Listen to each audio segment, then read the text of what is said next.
친절한 김 교수와 친근한 김 팀장이 함께하는 통일톡 광화문 필통 다시 돌아왔습니다.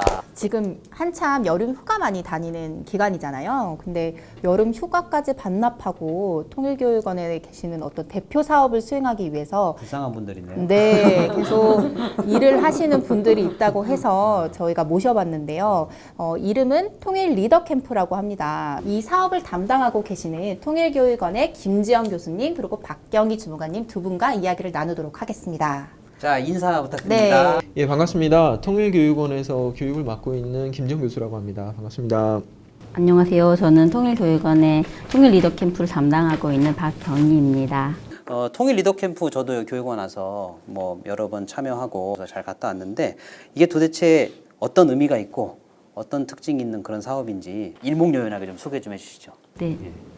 그 통일 리더 캠프는 통일 교육을 하시는 핵심 교원과 그리고 대학생을 대상으로 압록강, 백두산, 블라디보스톡, 북중러 접경 지역을 다니면서 평화 감수성과 통일 의식을 함양하는 참여 체험형 프로그램의 대표 프로그램이라고 할 수 있습니다. 이렇게 또 여름 휴가 기간에 또 이렇게 딱 하는 이유가 있나요? 네, 일단은 대학생들이나 이제 선생님들이 이제 방학 시즌에 시간이 나시기 때문에 아무래도 사업의 시기를 7월, 8월로 이렇게 운영하고 있습니다. 특히 올해는 예년과 다르게 좀 특별한 일정을 추가했다는 얘기가 있던데 그 부분에 대해서 좀 말씀을 해주세요.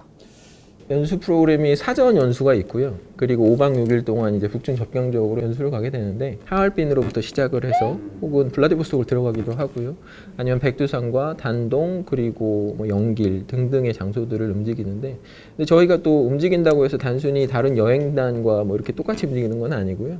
중간중간에 토론과 세미나를 섞어서 그 갔던 감정들이나 아니면 생각들을 정리하는 시간들도 갖기도 하고 그리고 올해 좀 차별점이 있다면은 올해가 이제 3.1운동 100주년 기념이기 때문에 저희가 안중근 선생님의 정신으로 시작을 해서 어찌 보면 안중근 선생님이 하얼빈에서 이토 히로부미를 저격했던 그 위대한 용기로 시작을 해서 그리고 여승 과목에서 마지막 2달 그래서 어떻게 죽음을 2달 앞둔 분이 동양 평화에 대해서 설파를 하시려고 애를 썼을까 그래서 용기로 시작을 해서 평화로 끝나는 어떤 여정이었다라는 생각이 좀 듭니다.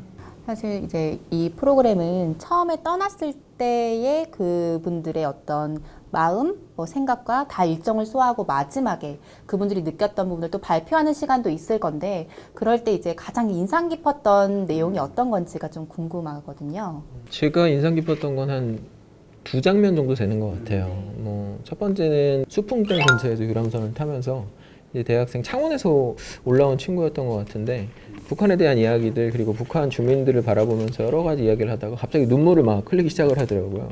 그래서 왜 그럴까? 그래서 북한 주민들이 굉장히 불쌍함, 가여움 뭐 이런 마음이 아닐까라는 생각이 들었는데 이야기를 하더라고요. 이거는 북한 주민들에 대한 가여움도 있지만 이 상황 자체가 너무 답답하다는 거예요. 한반도가 당면하고 있는 상황 자체가 이렇게 답답하다. 그러니까 어찌 보면 거리상으로 한 2, 3m밖에 안 되는데도 불구하고 우리가 저들과 만날 수도 없고 접촉할 수도 없는 상황이 너무 답답하기도 하고 북한을 이렇게 중국을 통해서 꼭 저분들을 만나야 되는 것들이 너무 답답하다는 거죠. 두 번째는 분단 체제가 내 일상에 느끼는 어떤 위협, 분단 체제로 인해서 느끼는 위협들이 뭐가 있는가 한번 토론을 해보라고 했는데 근데 그 중에 한 조 중에서 복학생이었던 것 같아요. 근데 이 친구가 2017년 11월을 개한 기억을 이야기를 하더라고요. 근데 그 친구는 그때 군대에 있었대요. 근데 2017년 11월의 기억을 더듬어 보면 사실 북한이 화성 15형 미사일을 쏘고 미국과 북한 사이 긴장감이 거의 최고조에 이르렀거든요. 그래서 혹시나 이 상황이 전쟁으로 전이되지 않을까라고 하는 고민을 했다 그러더라고요. 그래서 그 친구의 이야기가 굉장히 기억에 남고 제가 그래서 마무리를 그렇게 했던 것 같아요.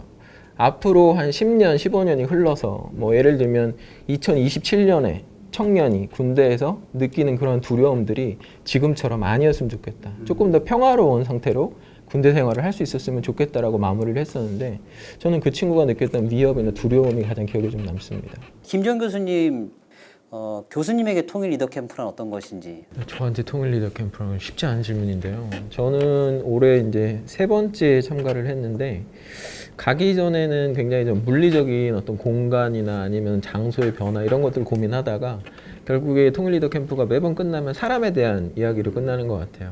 그러니까 5박 6일간의 이 여정을 시작할 때는 다들 그냥 굉장히 설레임, 흥분으로 시작을 했다가 6일이 되는 마지막 날에는 대부분 이제 앞으로 통일에 대한 어떤 비전들을 고민하시기도 하고 또 현장으로 돌아가서 아이들을 어떻게 가르칠까 혹은 대학생들이 앞으로 자기 비전들을 어떻게 한반도의 통일과 연결될까 뭐 이런 고민들을 하는 걸 보면 참 굉장히 좀 뿌듯하기도 하고 굉장히 즐겁게 몸은 힘들지만 좀 즐거운 여행입니다. 제가 캠프 항상 떠나기 전에 오늘 말씀 좀 들으면서 역사 여행이라는 거는 역사적 지식을 토대로 만들어낸 자기 안의 이야기와 동행하는 과정이다. 그러니까 자기 안에 이야기가 없는 사람은 아무리 그렇게 다녀도 그 여행이 보람이 없는 거죠. 근데 저는 이런 체험 연수와 어떤 지식을 전달하는 강의가 반드시 좀 결합되어야 제대로 된 통일교육 효과가 있다고 생각을 늘 하고 있고 그런 부분들을 아마 우리가 오늘 뜻깊게 좀 이야기를 나눠봤다고 생각되고요. 앞으로도 이 통일 리더 캠프라는 게 계속적으로 발전해 갔으면 좋겠다는 생각이 듭니다. 예. 오늘 출연해 주신 두 분께 다시 한번 감사드리겠습니다. 고맙습니다. 고맙습니다. 네.